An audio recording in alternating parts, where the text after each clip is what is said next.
The Galactic Union had always been a symbol of interstellar diplomacy, a fragile yet enduring testament to the belief that vastly different species could coexist.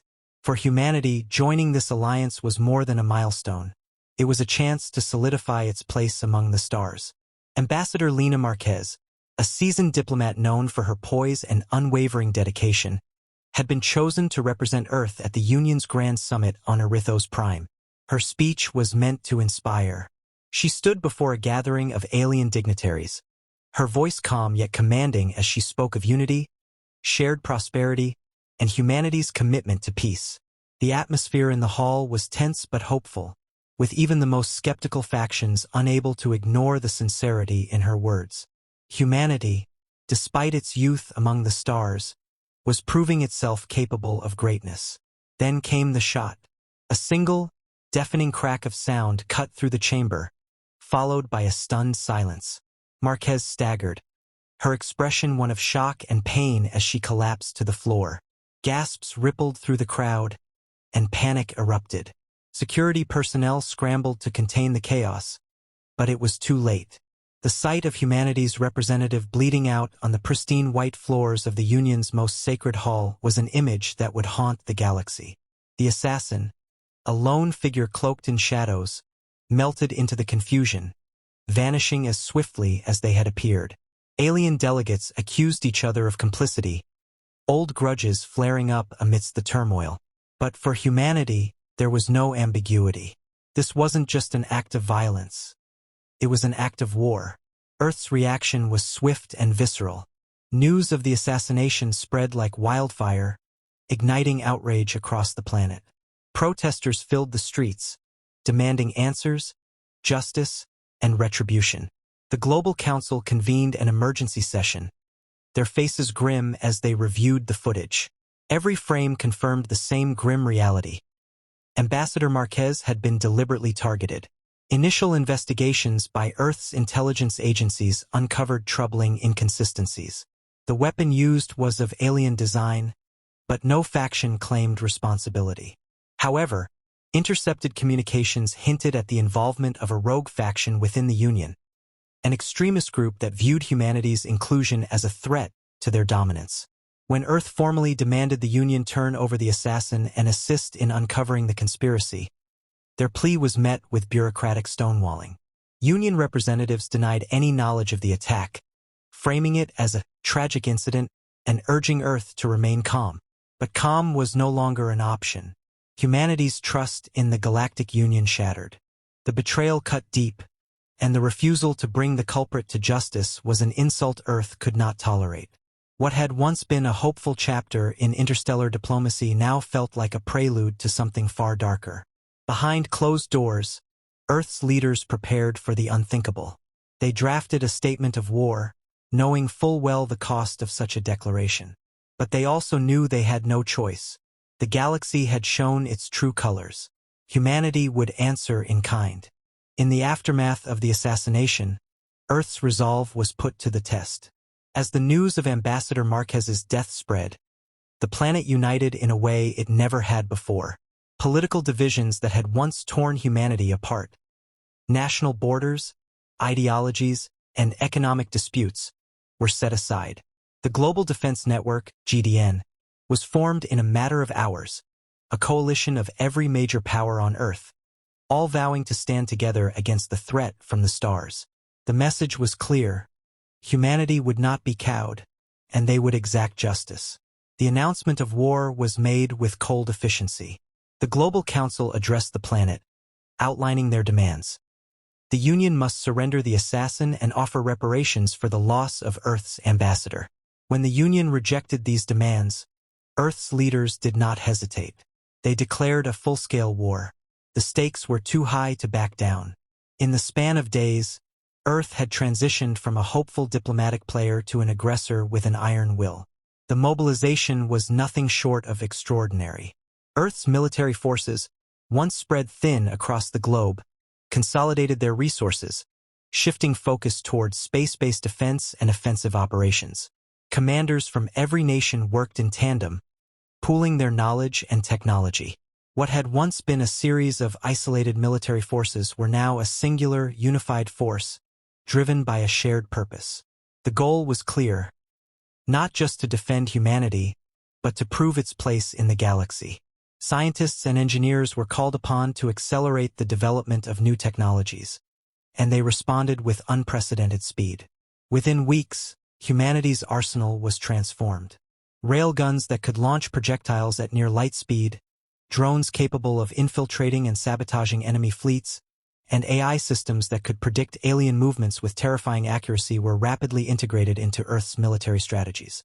The world had never seen such a massive leap in technological innovation, driven by nothing more than the sheer will to survive and retaliate. But the true strength of humanity was not in its technology alone. It lay in its adaptability. Earth's forces didn't just rely on brute force. They waged a war of intelligence, deception, and innovation.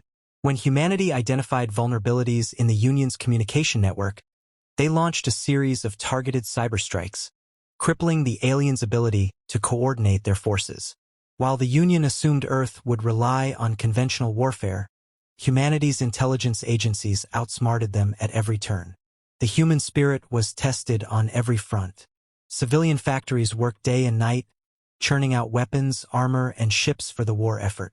The streets were flooded with volunteers eager to contribute in any way they could. Young men and women enlisted in droves, ready to fight for their families, their homes, and the memory of their fallen diplomat. Across the planet, there was no room for doubt or hesitation. Every human being had a part to play. Humanity's response to the Union's dismissal was not one of rage, but of cold calculation. They were not going to throw themselves into battle recklessly. Every strike was measured, every move deliberate. Earth's military established an intricate network of spies and sabotage agents who infiltrated Union facilities, sowing discord and confusion from within. The war had begun, but it wasn't a war of mindless violence. It was a war of intelligence and precision. Yet, despite the calculated nature of their preparations, there was an undeniable undercurrent of emotion that drove humanity forward. This was not just about survival or victory. It was about proving that humanity was not to be underestimated, that it would no longer be the weak link in the galactic chain. This was about respect. Earth was no longer a fledgling species, unknown and insignificant. It was a force to be reckoned with. In the quiet moments before the first shots were fired, there was no fear, only resolve. Humanity had been pushed to the edge, and now it would fight with everything it had. The war was no longer a distant possibility. It was imminent. But Earth was prepared, and it would not let the death of one diplomat be the end of its story. It would be the beginning of a new chapter, one where humanity would rise to challenge the stars themselves. The war began with a vengeance, and humanity wasted no time making its presence known. Earth's first strike came swiftly, a calculated blow to the heart of the Union's strategic operations. The Proxima Centauri system, home to a major Union fleet, became the site of humanity's first direct confrontation. Despite facing overwhelming numbers and more advanced technology, Earth's forces were ready. They did not rely on size alone, but on strategy and ingenuity. The human fleet, though outnumbered, was far more agile. The Union, expecting conventional tactics, was blindsided by the precision and cunning with which humanity fought. Earth's forces employed unconventional warfare, hit-and-run tactics, electronic warfare, and stealth systems that rendered their ships nearly invisible to Union sensors. The Union fleet, large and cumbersome, struggled to adapt.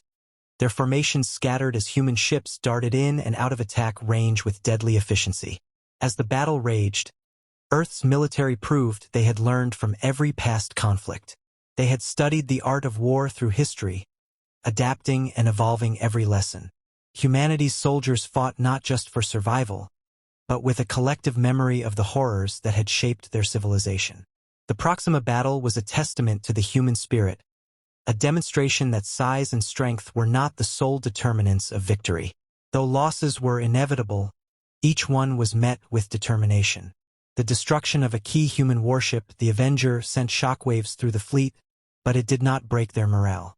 The crew's last message was a rallying cry to the rest of the fleet, urging them to push forward. Their sacrifice was not in vain. The Avenger had taken down 2 Union cruisers before it fell, buying enough time for the rest of the fleet to regroup and press the attack. But humanity's greatest strength was its ability to adapt on the fly. The Union had assumed their advanced technologies would give them an insurmountable advantage, but Earth's engineers and military leaders turned that assumption on its head. In a surprise move, Earth unveiled the EMP cascade, an experimental weapon that sent out a massive electromagnetic pulse, disabling entire fleets in seconds. The weapon was a game-changer. The Union's ships, technologically superior as they were, fell silent, their communications severed, their weapons useless. The EMP cascade did more than disable the Union's fleets. It sent a message. Humanity had not only come to fight, it had come prepared. The Union, shaken by the unexpected ferocity and brilliance of Earth's response, began to retreat, their once confident forces reeling from the human onslaught. But Earth knew this was just the beginning. The war was no longer about a single battle, it was about the fate of entire civilizations. Humanity's strategy was clear. Break the Union's will to fight, one victory at a time. Every engagement was carefully planned, each attack designed to undermine the Union's power and expose its weaknesses. There were no more diplomatic pleas, no more negotiations. The time for talks was over. Humanity was on the offensive, and it would not stop until justice was served. With each victory, the Union's grip on the galaxy weakened. The unexpected strength of humanity was becoming undeniable. Earth's military, now operating with a level of coordination that shocked their enemies, pressed onward, determined to destroy the rogue faction responsible for the assassination of their ambassador. The Union's leaders, once confident in their superiority, now found themselves fighting not just for control, but for their very survival. Humanity had shown its true face to the stars. It was no longer the naive species from a backwater planet. It was a force capable of reshaping the galaxy. And the Union had underestimated it. With the war just beginning, humanity's resolve had never been clearer. They would not rest until their fallen diplomat was avenged, and Earth stood at the forefront of a new era. The final phase of the war was a brutal march toward retribution. With the Union's fleets decimated, humanity's forces advanced on their capital planet, the heart of the alien empire.